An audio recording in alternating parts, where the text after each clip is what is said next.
Here's something that almost nobody talks about. Pain is one of the most misunderstood forces in human psychology. We treat it like damage, like something that only takes from you, only leaves behind wreckage. But the research tells a more complicated story, a more interesting one. Because for a significant portion of people, pain doesn't just leave marks, it leaves maps. It rewires the brain in specific, documented ways that produce a kind of intelligence most people never develop.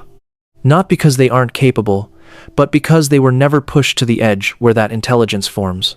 Psychologists call this post-traumatic growth.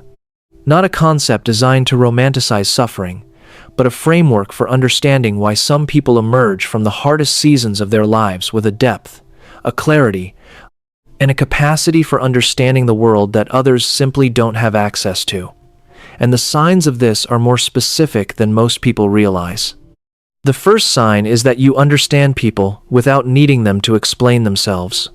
You pick up on what someone means beneath what they're saying. You sense the exhaustion behind the smile, the withdrawal behind the humor, the fear behind the anger.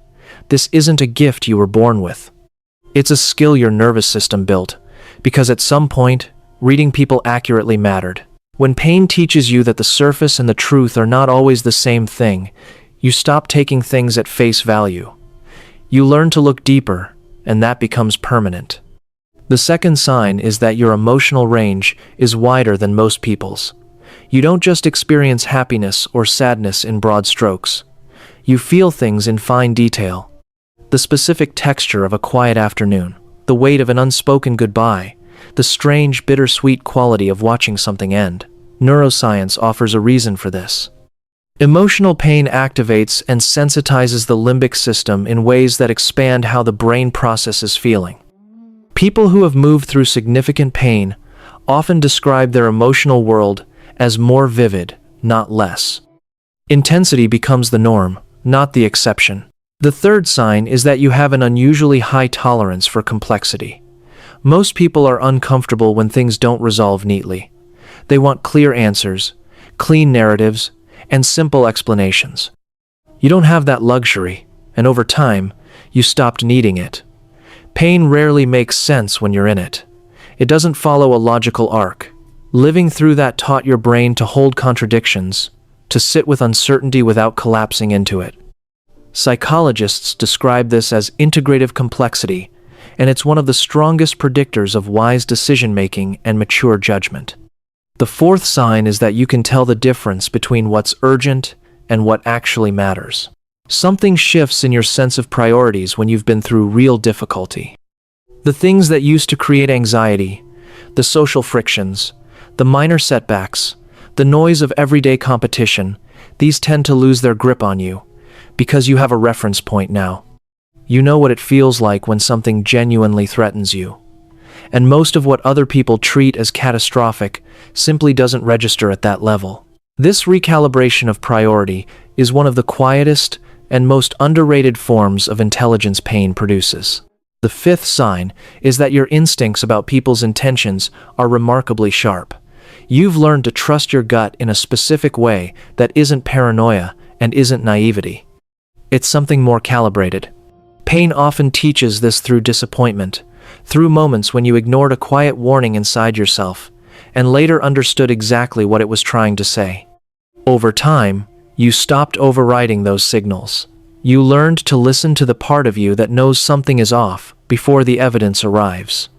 That's not anxiety, that's pattern recognition built by experience.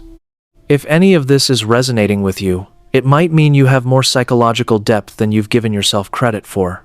If you haven't already, consider subscribing to this channel, because what we're doing here is building a library of content that takes human psychology seriously. Content designed to help you understand yourself at a level that actually changes things. Now let's continue, because the remaining signs go even deeper into what pain quietly builds inside you.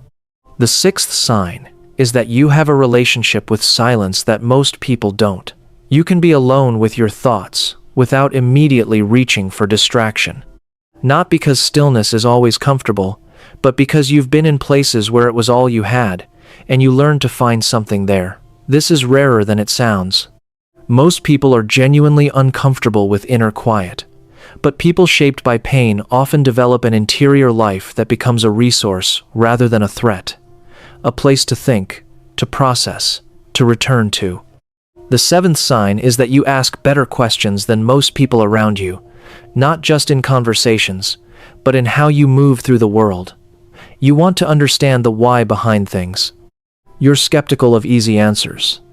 You push past the obvious framing of a situation to find what's actually driving it. This came from necessity. When pain entered your life and the standard explanations didn't hold, you had to think harder.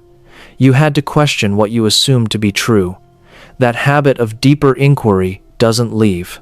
It becomes part of how your mind works. The eighth sign is that your word carries a particular weight.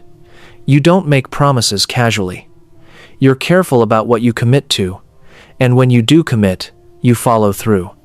This isn't just about integrity in the abstract sense. It's something pain taught you about what it costs when people aren't reliable. You know what it feels like to need someone and find the ground giving way beneath you, so you became the person who doesn't let that happen. You became someone whose presence people can actually depend on, because you understand at a bone-deep level why that matters. The ninth sign is that your creativity is directly tied to your emotional history. The things you make, the ideas you generate, the way you express yourself, these don't come from a place of comfort. They come from somewhere more complicated.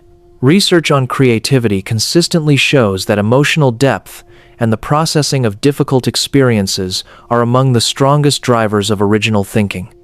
Your pain gave you material. It gave you perspective that people who have only ever lived on the surface simply don't have access to. That perspective, when channeled, produces something that cannot be manufactured. And the 10th sign, the one that ties everything together, is that you carry a kind of quiet knowing that doesn't announce itself. You don't need to be the loudest person in the room to be the one others sense they should pay attention to. There's something in how you listen, how you wait, how you respond, that communicates depth. People often say about those, shaped by real hardship, that they seem older than they are, wiser than they should be. This is what they're sensing. It's the accumulated intelligence of having been through something and coming out the other side, not unscathed, but understanding. Here is what psychology ultimately wants us to hold on to. Pain is not a credential, and it is not a guarantee. Not everyone who suffers grows. Growth requires something more than suffering. It requires reflection. It requires a willingness to sit with what happened and extract something real from it rather than simply endure it. If you are someone who has done that work, even imperfectly, even in the middle of still figuring it out, then what you are carrying is not just wounds. It is wisdom. It is intelligence built in the places most people never have to go. The question worth asking isn't how much it costs you. The question is what you're choosing to build with what it gave you. Hit the like and subscribe button, and I'll see you in the next one.